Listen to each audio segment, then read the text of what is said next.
wabarakatuh. Bismillahirrahmanirrahim. Alhamdulillahirrabbilalamin. Wassalatu wassalamu ala asyrofil anbiya'i wal mursalin Sayyidina Muhammadin wa ala alihi wa sahbihi ajmain, amma ba'du. Puji beserta syukur marilah kita panjatkan kepada Allah Subhanahu wa taala yang telah memberikan beribu-ribu nikmat. Tidak lupa salawat serta salam tercurah kepada Nabi Muhammad SAW, keluarganya dan para sahabatnya. Pada kesempatan ini saya akan menyampaikan kultum tentang keutamaan menyantuni anak yatim. Bagi yang belum paham siapakah anak yatim? Anak yatim adalah anak yang meninggal oleh ayahnya sejak masih kecil atau belum memasuki usia balik. Anak yatim yang kurang mampu memiliki kedudukan yang utama dan menjadi prioritas dalam menerima santunan, infak, sedekah, dan zakat. Mereka sangat dimuliakan oleh Allah SWT hingga disebut sebanyak 25 kali di dalam Al-Quran. Melalui Al-Quran, Allah SWT secara tegas mengatakan bahwa anak yatim adalah sosok yang harus dikasihani, dipelihara, dan diperhatikan, seperti yang tertuang dalam surat Al-Baqarah ayat 220. Mereka bertanya kepadamu tentang anak yatim, katakanlah, memperbaiki keadaan mereka adalah baik. 10 keutamaan menyantuni anak yatim. 1. Dijamin akan masuk surga.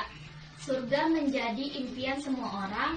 Berbagai cara dilakukan umat muslim untuk memperoleh keridhaan Allah Subhanahu wa taala dan mendapatkan tempat di surganya. Seperti yang kita ketahui, tujuan hidup manusia di dunia yaitu mempersiapkan bekal untuk kehidupan di akhirat. Akhirat merupakan kehidupan abadi yang kekal dan menjadi tujuan akhir di perjalanan hidup manusia. Rasulullah SAW menjadikan orang-orang yang menyantuni anak yatim sebuah tempat di surga. Sebagaimana tertuang dalam salah satu hadis, orang-orang yang melihara anak yatim di antara umat Islam, memberikan mereka makanan dan minuman, pasti Allah memasukkan ke dalam surga, kecuali ia melakukan dosa yang tidak bisa diampuni. Kedua, mendapat pertolongan dari Allah Subhanahu wa taala. Allah tidak hanya menjanjikan surga kepada orang-orang beriman yang mau merawat dan menyantuni anak yatim, tapi Allah Subhanahu wa taala juga akan memberikan uluran tangan kepada orang-orang tersebut ketika mereka mengalami masalah atau kesulitan. Didasari oleh sabda Rasulullah SAW, Allah akan menolong hamba-hambanya selama hamba itu menolong saudaranya. Hadis riwayat Muslim dan dari Abu Hurairah.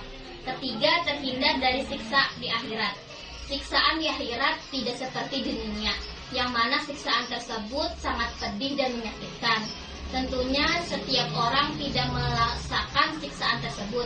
Salah satu cara agar terhindar dari siksaan akhirat yaitu dengan menyantuni anak yatim. Keutamaan menyantuni anak yatim dapat membuat kita terhindar dari siksaan saat berada di akhirat. Keempat, berkesempatan menjadi teman Rasulullah di surga.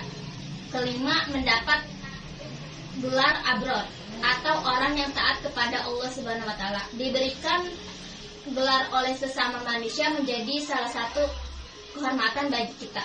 Tapi bagaimana jika kita mendapat gelar dari Allah Subhanahu wa taala? Tentu keistimewaannya sangat luar biasa dan menjadi salah satu pencapaian dalam hidup.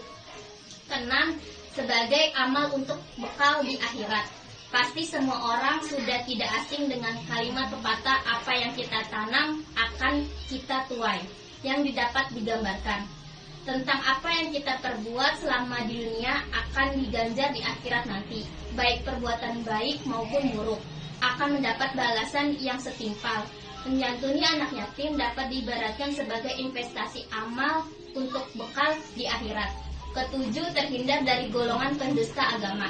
Orang-orang yang menghardik anak yatim, berkata kasar, memaki, memukul, atau tindakan sejenisnya akan termasuk dalam golongan pendusta agama.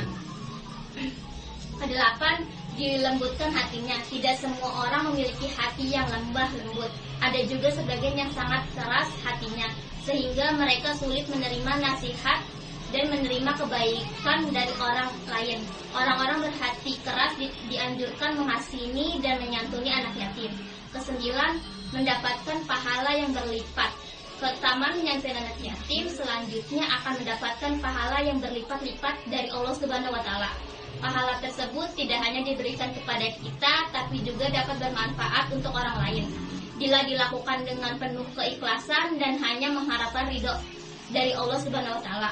Kesepuluh, mendapatkan kebaikan yang berlimpah. Keutamaan menyantuni anak yatim selanjutnya itu tertuang dalam hadis yang diriwayatkan oleh Abu Hurairah.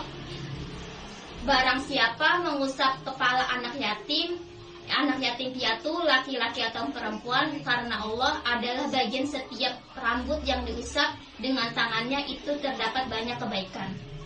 Demikian keutamaan menyantuni anak yatim yang sangat sayang jika kita lewatkan begitu saja, karena banyak keutamaan dan pahala yang akan kita dapatkan. Demikian kultum yang dapat saya sampaikan, semoga dapat bermanfaat untuk kita semua. Jika ada yang baik itu datangnya dari Allah, dan jika ada yang buruk itu datangnya dari diri saya pribadi. Mohon maaf atas kehilafan tutur kata dan perbuatan. Semoga Allah membimbing kita semua ke jalan yang benar. Wassalamualaikum warahmatullahi wabarakatuh.